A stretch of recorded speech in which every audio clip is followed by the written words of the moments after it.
Hello, everyone. I'm Deidre Razak. Welcome to our fourth Kinship Connections class, How Our Thoughts Shape Our Experience. Joan Rock and I will be guiding you today. If you're joining us on our live call, we'll pause the video a few times to have discussions. If you're watching the video, we encourage you to jot down your thoughts so that you can apply these ideas to your family. Be aware that we are recording this from home, so you might hear some pets or children on my end, so just be aware.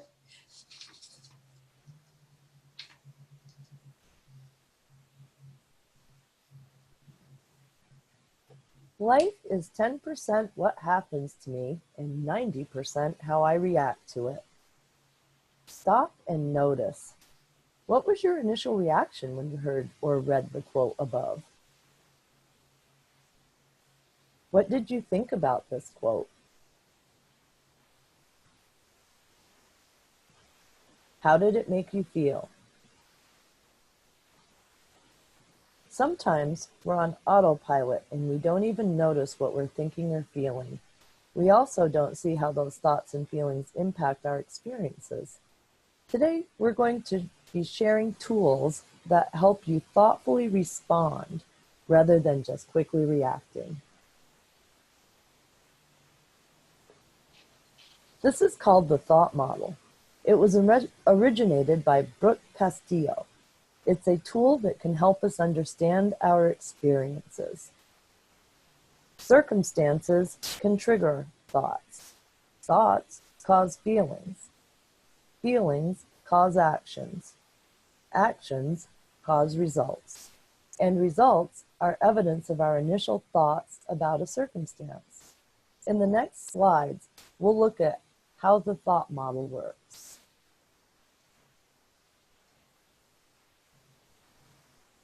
Let's look more closely at these ideas. Circumstance. This is an indisputable neutral fact. There's no emotion. It's something everyone can agree upon. Thought is a sentence that happens in your mind. It's an interpretation of facts. It can vary greatly from person to person. Feeling. This is caused by thoughts. It's an emotion. It causes physical vibrations in the body. Action is caused by our feelings. It may be physical or mental activity. It can also be inaction. And result, this is caused by our actions. It's a consequence, an outcome, or an effect. It's always tied directly to our original thought.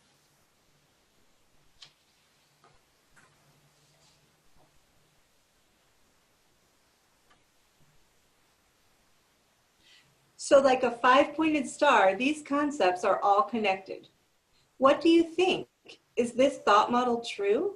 Sometimes, particularly if someone has a trauma history, the feeling seems to come before the thought. But regardless of which comes first, thoughts and feelings inform our actions and our results. A lot of times we're plowing through life at such a pace that we don't notice. So this class today is about the power of noticing so that we can be more present and deliberate. Now that you've seen how the thought model works, here's an example from daily life through the eyes of an adult. The circumstance is you're driving on the highway and another driver cuts you off. The thought that you might have is, what a jerk. I can't believe they did that. And the feelings you might experience are anger and frustration over that happening. You yell what you're thinking, you throw your hands around, or maybe you even hit the dashboard. The result is you continue to feel angry and upset long after the incident. Your temper is short.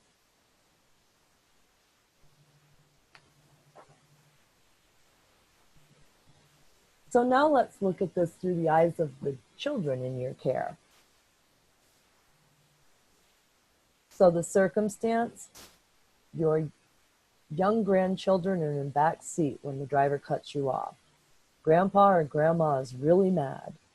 I wonder if I did something wrong, is what the child thinks. They might be feeling scared or worried. The kids start fighting amongst themselves, or they withdraw. The kids feel dysregulated and upset, even after you arrive at your destination. So you can see that your initial thought had many consequences, not only for you, but also for the children who witnessed the results of your thought. You can take this even further by examining what might have contributed to your short fuse in the first place. Were the kids already making a lot of noise? Were you hungry? What else could have been happening that made you feel so frustrated when the driver cut you off? In a little while, we'll have you create a thought model example of your own. Take a moment now to write the thought model down on a piece of paper. Circumstance, thought, feeling, action, and result. Leave room for yourself to write next to or below each concept. I'll repeat them again. Circumstance, thought, feeling, action, result.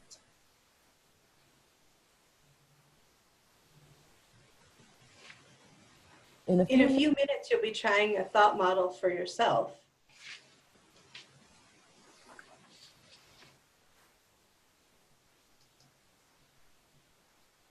The idea that our thoughts have such a strong impact on our experience may feel contrary to the messages we get in our society.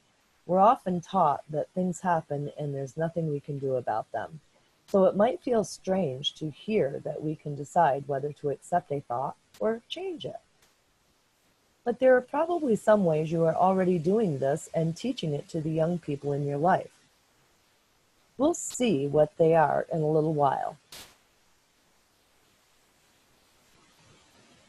We're going to pause in a moment and have you write down your own example of thought model.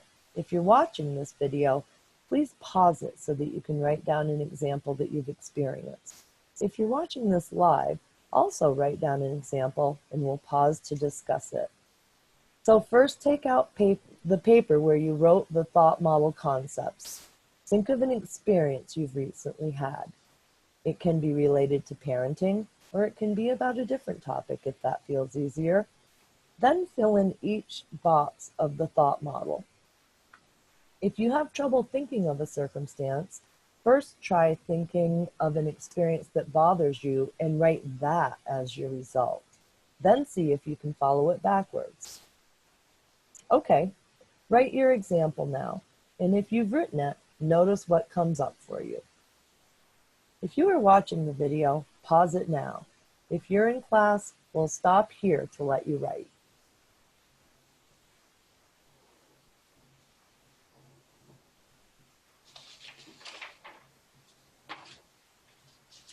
Tools for shifting your thoughts. Now we're going to share some tools for shifting your thoughts with the aim of creating greater ease in your parenting experiences. We'll explain what the tools are and how they can help, and we'll offer examples of how to use each. These tools are also things that you can teach children and youth how to use. So the tools we'll discuss today are being aware of your energy, using your trauma lens, building resilience, and practicing mindfulness.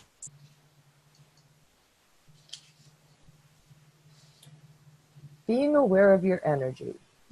By energy, in this case, we mean mood or feeling. Your moods and feelings impact everyone in your home. What mood and feeling are you bringing to an experience or a relationship? What thoughts are contributing to how you feel? Are they thoughts you may want to carry with you? If you are overly focused on the negative, for example, it's hard for you and others around you to notice the positive. Also, kids pick up on our energy. It affects how they feel, and it affects how they act. We're not suggesting that you deny your emotions or pretend to be happy all the time. We are suggesting that when you are conscious of your own energy and the impact it has, you will have greater insight into your life.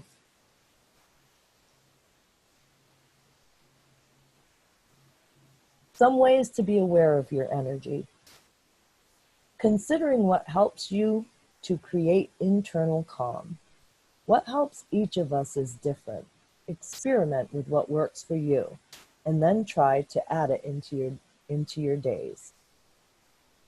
Focusing your energy on setting an intention for the day. You can do this before you even get out of bed in the morning. It only takes a minute to focus on how you'd like to approach your day. And when you do this, you can remind yourself of it during the day. When challenging thoughts come up, you can ask yourself how they relate to your intention and think of how you'd like to address them from that lens. Noticing your triggers and working on managing them. We all have behaviors that upset us. Knowing what they are and what helps you breathe through them is valuable. Using your trauma lens. Using a trauma lens means attempting to interpret behavior and emotions from a trauma-informed perspective. It helps you build a greater sense of safety, trust, and attunement with the child or youth in your care. A trauma lens is about observing behavior, and instead of thinking, what's wrong, you're wondering, what happened and how can I help? Some ways to use your trauma lens include remembering that there's always more to the story. A trauma history impacts children and youth on many levels. If a child or youth is angrily yelling, for example, don't stop at your first thought about why. Consider how their day has been, who they've been with, whether they've struggled with anything else. Building a sense of safety.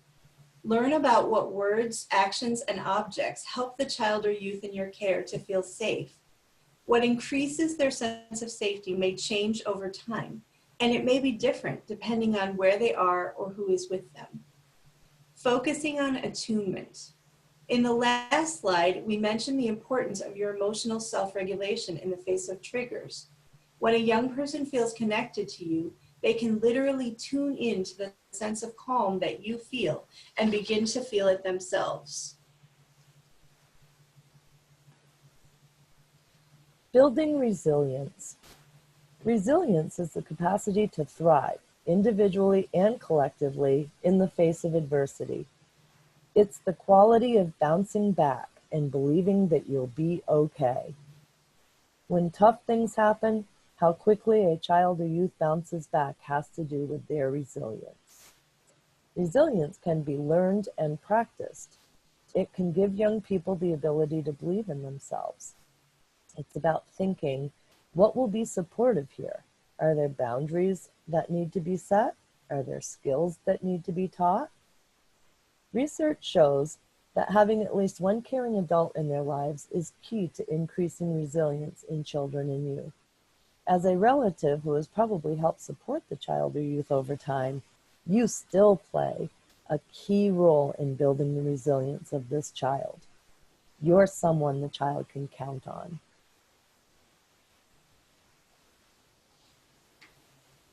Ways to build resilience include helping the child or youth connect to others. Teach them the importance of engaging and connecting with their peers, including the skill of empathy and listening to others. Practicing growth mindset.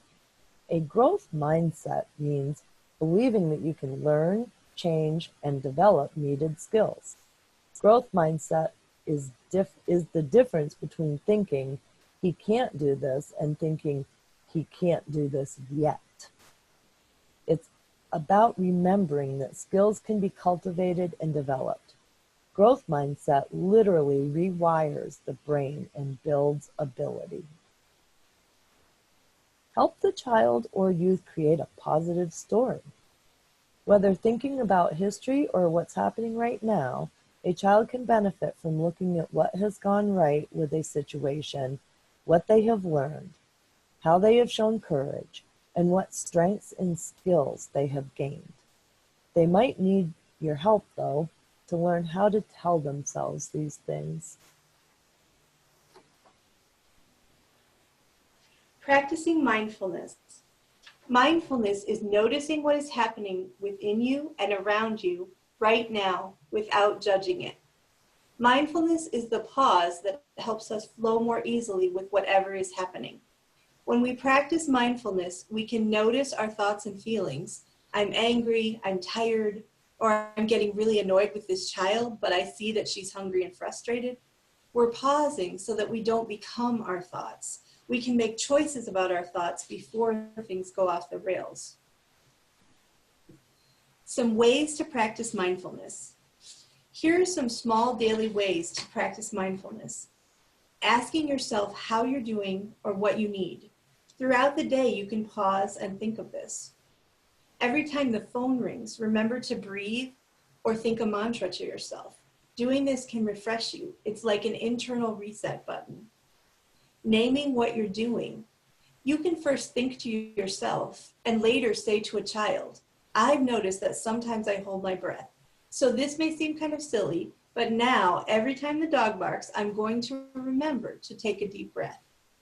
Look for tools that resonate with you. There are apps, videos, and all sorts of resources that can help you practice mindfulness. Find some that feel helpful to you and practice incorporating them a few times in your day.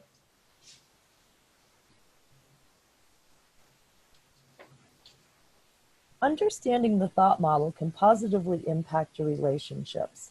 As a kin caregiver, the relationship dynamics in your family are probably complex. People might have trouble understanding one another, tend to repeat old patterns, or get upset easily.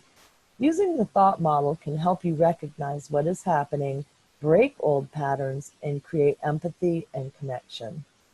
It can lower your stress level. It can help you make decisions from a place of intention rather than reaction. When you understand more about why things have happened, you have a greater sense of control. You can decide your next move from a place of groundedness. Now that you've seen how the thought model works, how might you respond differently to our original scenario? So the circumstance then was that you were driving on the highway and another driver cuts you off. So what thought could you choose to have instead? How do you think your feelings would change? What would your action be? And finally, what results do you think you'd get? Thanks so much for joining us today. We hope this class has given you ideas that can help you and the children and youth in your care to thrive. Remember to fill out the evaluation on this page. To end, we'd love to hear your ideas. What does the thought model make you think about your experience as a kinship caregiver? Which ideas resonated with you most, and how will you put them into practice?